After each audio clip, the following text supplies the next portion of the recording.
What's up, guys? Welcome back to The Right Side. Today, I want to talk about being America first and choosing country over economy.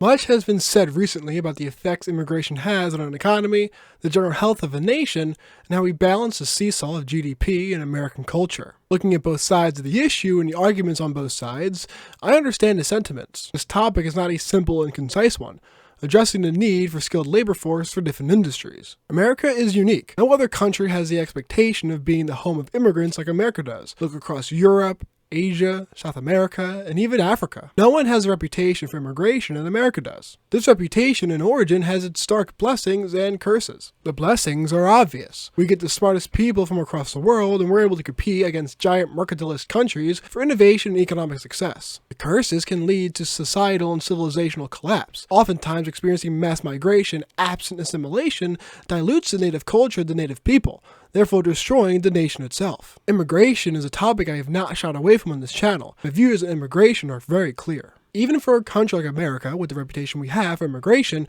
even we have a breaking point. Every country, every society, and every culture has a breaking point. And this isn't racist to say. I said before, without assimilation, mass migration, or migration at all, is deeply destructive. This is a problem with multiculturalism. Forcing different cultures to coexist when those cultures directly oppose each other, that neighborhood cannot survive. Certain cultures are adversarial towards one another. Some cultures have a disdain for other cultures. The doctrine of diversity being our strength is the hope that we can overcome these challenges and these differences and be one. There does, however, seem to be a delicate balance between what should or ought and what is and can be. There are many things we want to be true, but acting as if it is helps no one. When it comes to immigration, it rings even truer. The fact of the matter is that migrants should not be given preference or better treatment than citizens. If a country is to exist and do anything at all, it is to act and serve the best interests of its citizens. Any country that does anything other than that is not a country of its citizens, but a country for foreigners. There is a mistake that neoconservatives and liberals have made over the past 30 to 40 years.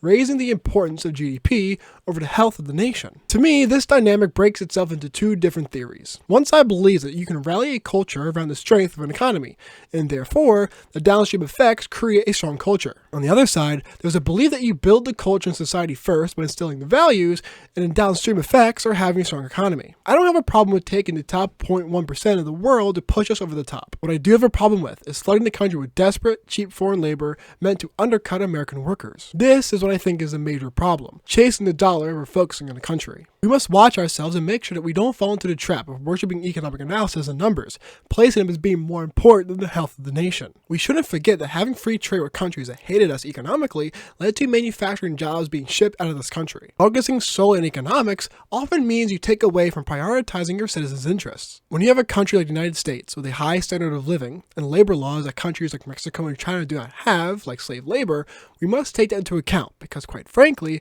we pay people $15 here for work that sweatshop labor in China can do for practically under $1. If you open up the free trade avenues in that kind of situation, America will die. This is why Trump's tariffs are also such a good idea. There seems to be two analyses of Trump's tariff proposal. One that goes over the on-paper effects, and the other one that takes into account the real-world implications and reactionary effects. Yes, tariffs would lead to higher prices on paper, but tariffs depend on how you use them. If tariffs are used to make overseas manufacturing uncompetitive, which forces companies to return to the United States, that is a good thing. Not letting China take advantage of us through their slave labor type conditions is good. The same goes for Mexico and other countries that take advantage of us economically. Turns out that having a high standard of living doesn't make the domestic economy very competitive globally. Making Mexico and China uncompetitive through tariffs strengthens the domestic economy and brings back those manufacturing jobs we once lost. The same thing is happening on the labor side. Instead of companies leaving the country, they stay and merely hire foreign labor for dirt cheap prices. It is nothing short of cruel to undercut the middle class, and middle class workers are desperate cheap labor. That is cruel. Our economic policy should be driven towards protecting the interests of the American worker and creating an economy that works for both American workers and businesses. I want a very free market domestically, and to punish other countries for trying to undercut us with their labor laws. Competing with China economically with labor laws only makes us as bad as them. The price of high standards is exclusion. Having nice things is not easy, which is why a country must nurture its domestic economy. I've also heard a lot about how American schools and the schooling system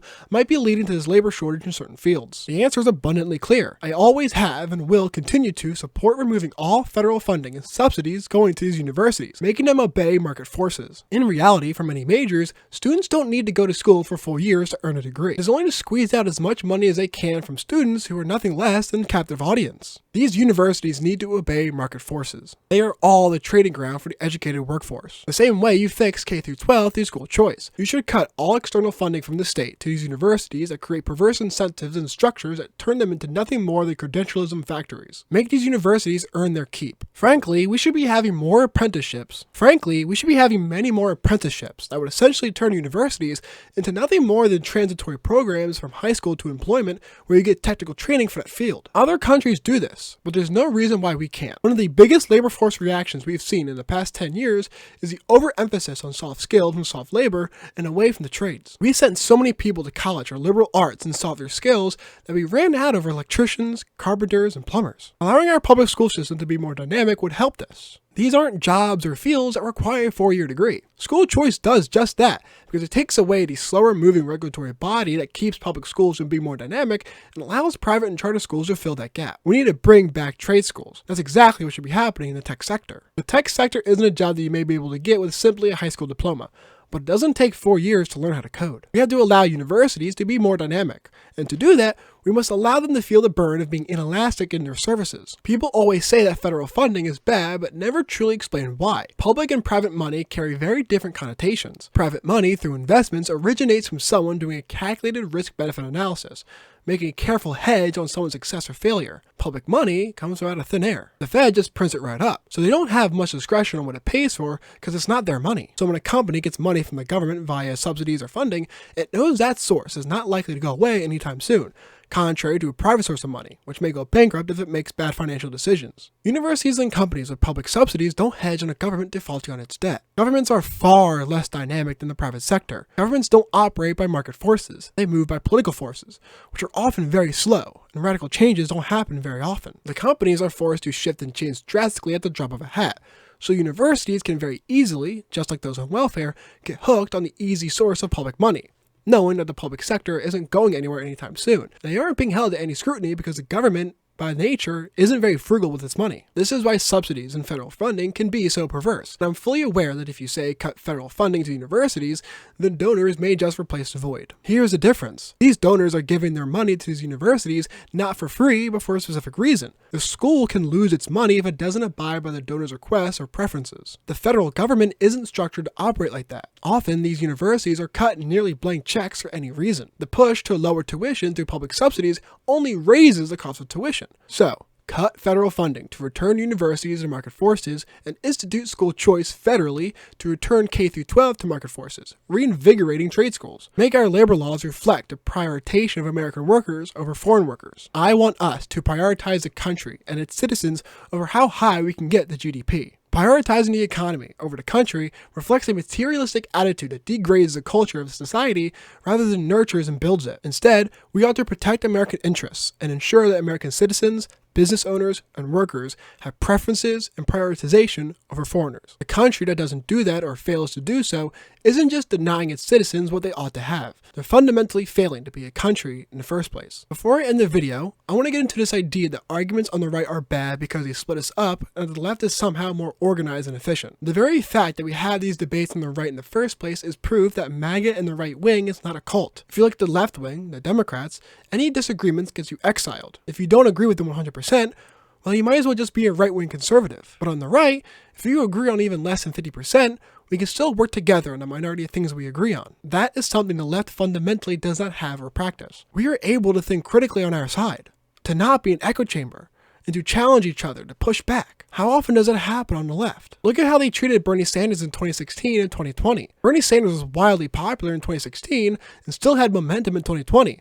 But the left, the Democratic Party, forced Bernie to support Hillary Clinton in 2016 and Joe Biden in 2020. The Republican Party in 2016 submitted to Donald Trump. They didn't exile him because he didn't agree with the establishment. The Democrats essentially neutered Bernie Sanders. We should be glad and thankful that we're able to debate with each other on issues that matter critically to the health of this country and still be able to call each other conservative or on the right. We allow iron to sharpen iron on the right. We don't enforce conformity on the right. We are not a cult. People here are allowed to disagree with Trump on a litany of issues, but still wear their red hat. On the Democrat side, the Democrats are truly the cult. I think that there's a couple others. One, on the right, you guys do a great job of coalescing.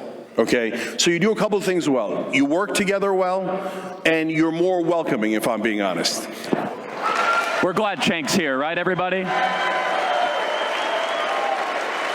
And a lot of people on the left know this as well. If you agree with MAGA 5%, the answer you get is welcome, right? Come join us, right? On the left, if you disagree 5%, they go, get out of here, you're a right-winger, you're a fascist, right? But if you push enough people out and you guys welcome enough people in, eventually you win the popular vote. That's what I warned them about, and that's what happened, right? So they truly pressure and enforce conformity. They all operate in lockstep. There can be no critical thinking on the left. You must obey the fringes. That is not a healthy way to do politics. The right is always about having civil wars to air grievances, to let our disagreements be heard so we can adjust ourselves and learn from each other, share perspectives, critique each other, and even agree. That ability to do that on the right, as conservatives, is something that we should cherish and hold that to be sacred. We don't exile each other. That's what makes us different. And we should never forget that. Can we do better when acknowledging our faults and coming back together to get an agenda passed? Sure we could. But that's the story of politics. So the question is, would you rather be on the right, as a conservative, where you're around people who may disagree with you, who will allow you to air your grievances against their point of view, if you allow them to do so in return, to practice dissenting from your side, to be able to think critically about issues while still being under one label despite having difficulties coming together? Or would you rather be on the left, as a leftist, where you must repeat and regurgitate whatever the leader of your party says that day, where any stance against the leader means exile, means being tarred and feathered, means public humiliation and shame, that there's no room for critical thinking and barely enough space to tout the line? Which side do you want to be on? The side that criticizes themselves for trade and labor policies, or the other side that allows themselves to be led into the slaughterhouse of political ideas like castrating minors? Take this as a reminder of what separates us on the right from the left. Don't shame ourselves for entertaining dissenters. Instead, embrace the conflict and discuss these ideas. If we are the side and the party of the marketplace of ideas, let's practice it. Let's not try to enforce conformity, because that makes us no better than them. In the end, do we prioritize our nation, our culture, and our people, or do we chase hollow economic metrics at the expense of our collective identity? America cannot survive as a strong and unified country if we sacrifice the foundational principles of sovereignty, culture, and accountability in exchange for cheap labor and fleeting GDP gains. We have a duty to stand firm for policies that nurture our domestic economy, protect American workers, and rebuild the trades and industries that made this nation self-reliant and prosperous. This isn't just about economics. It's about the soul of the country. Without a strong cultural foundation, no amount of wealth can preserve the values and freedoms that define us as Americans. And we shouldn't forget what makes us strong on the right: our willingness to debate, challenge, and sharpen one another through the crucible of ideas. That is how we grow stronger and preserve our principles. Unlike the conformity demanded by the left, we honor dissent and recognize its value in creating movement rooted in truth, strength, and freedom. So the whole debate comes down to this question: are we going to stand for a vision of America that values its people, culture, and sovereignty above all else, or are we going to allow ourselves to sacrifice Americans at the altar of cheap foreign labor? We need to choose wisely and remember that our strength lies in our unity and commitment to putting America first. I hope you guys enjoyed the video. If you did, hit the like button.